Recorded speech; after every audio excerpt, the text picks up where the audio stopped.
Hoje a gente vai mergulhar num momento assim decisivo na história de Judá, uma nação que estava literalmente à beira do colapso, vivendo debaixo da sombra crescente do poderoso Império Babilônico.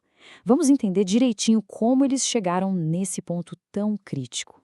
A situação, olha, não podia ser mais séria. As fontes são bem claras ao descrever que a nação estava no limite da destruição total. E não era só uma crise política ou militar, não. Era uma crise de existência mesmo, um ponto de virada que ia definir o futuro deles para sempre. E o tempo? Bom, o tempo estava acabando. A metáfora que as fontes usam é muito forte, né? Como areia escorrendo numa ampulheta. Cada grãozinho que caía era uma chance perdida. Uma oportunidade de voltar atrás que ia embora, aproximando cada vez mais o juízo que era inevitável. E isso nos leva, então, para a hora final de Judá. Mas, veja bem, não foi um desastre que aconteceu do nada. Foram décadas, décadas de rebeldia e de avisos que foram simplesmente ignorados e que trouxeram a nação até esse ponto de ruptura. A paciência divina, que é imensa, estava chegando no seu limite. E o que mais impressiona é que os sinais estavam por toda a parte. Já tinham acontecido 2 levas de deportação para a Babilônia. Mas mesmo assim, a liderança que ficou em Judá, sabe, movida por orgulho, por alianças políticas erradas, se recusava a enxergar a realidade. Eles insistiam em resistir abertamente à vontade de Deus. Essa teimosia toda acabou se materializando num ato de puro desafio. A gente vai ver agora um momento que é o símbolo de toda essa rebelião, o confronto direto entre o rei e a palavra profética. A sequência dos fatos aqui é, nossa, parece cena de filme. Jeremias, o profeta que tinha a tarefa difícil de entregar a mensagem de Deus, dita tudo para o seu escriba, Baruque. Aí o rolo é lido em voz alta para o rei Joaquim. E qual a reação dele? Fúria, fúria total. Ele pega um canivete de escriba, corta o rolo todinho em pedaços e joga no fogo, até a mensagem virar cinzas. É o desprezo no nível máximo, não só pelo mensageiro, mas pela própria mensagem. Só que essa tentativa do rei de calar a profecia não adiantou nada. O ponto principal é este. Jeremias simplesmente foi lá, reescreveu a mensagem inteira e ainda adicionou mais avisos.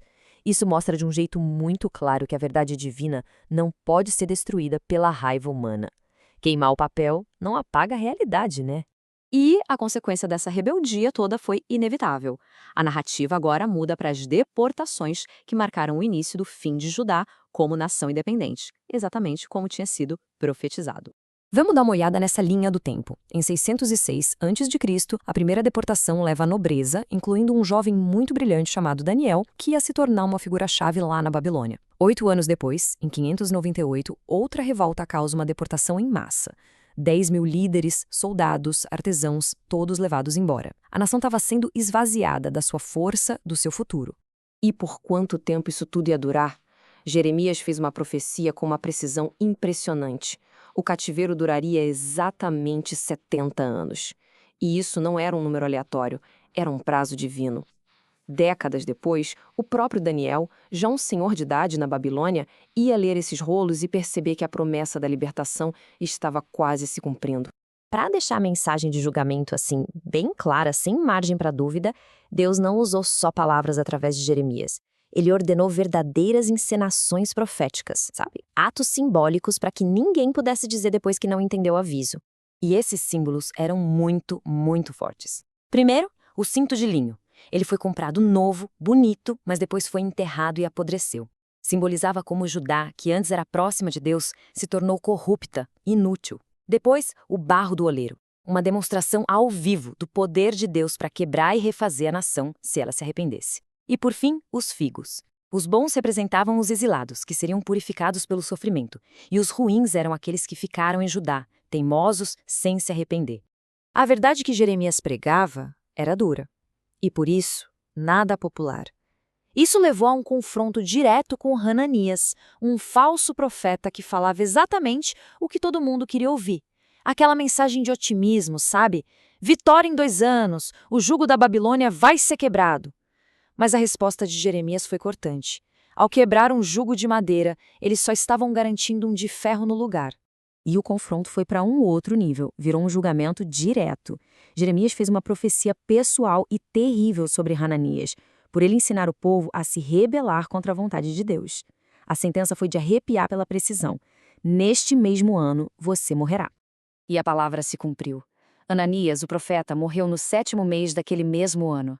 Um fato simples, mas com um impacto gigantesco que validou a mensagem de Jeremias de uma forma que ninguém podia questionar. Então, a gente pensa, no meio desse caos todo, desse julgamento, dessa escuridão, destruição, exílio, será que ainda restava alguma esperança? A resposta, por incrível que pareça, é sim. Numa carta que ele enviou para os que já estavam presos na Babilônia, Jeremias revela essa promessa poderosa. Mesmo no meio do castigo, o plano final de Deus não era de aniquilação, mas de restauração. Eram pensamentos de paz, para dar a eles um futuro e uma esperança. Isso nos leva ao clímax dessa história toda, a escolha final que foi oferecida ao povo, mesmo quando a destruição já parecia certa. Uma escolha entre dois caminhos, muito diferentes. A carta de Jeremias para os exilados era totalmente contra o que se esperava. Em vez de falar de rebelião ou prometer um resgate rápido, o conselho era: se estabeleçam por aí. Construam casas, plantem jardins, formem famílias e, o mais chocante de tudo, orem pela paz da Babilônia. Era um plano de sobrevivência a longo prazo, não de resistência imediata. E tudo se resume a essa escolha final, que foi colocada para todo mundo ver. O caminho da vida era aceitar o plano de Deus, mesmo que isso significasse passar pela dura realidade do exílio. Já o caminho da morte era continuar na rebeldia, o que levaria à destruição completa. As opções eram claras e as consequências absolutas. Infelizmente, o último rei, Zedequias, pressionado pelos conselheiros e pela opinião do povo, rejeitou a submissão. Ele escolheu o caminho da rebelião e, com isso, selou o destino trágico de Jerusalém. A cidade e o seu templo seriam completamente destruídos. E isso tudo nos deixa com uma pergunta para refletir. Quando se está diante de uma dificuldade que não dá para evitar, uma realidade que não pode ser mudada na marra, o que é que determina se o caminho que se escolhe é um de vida ou um de morte? A história de Judá nos dá uma perspectiva muito forte sobre o preço da rebelião e sobre a esperança surpreendente que pode ser encontrada na submissão.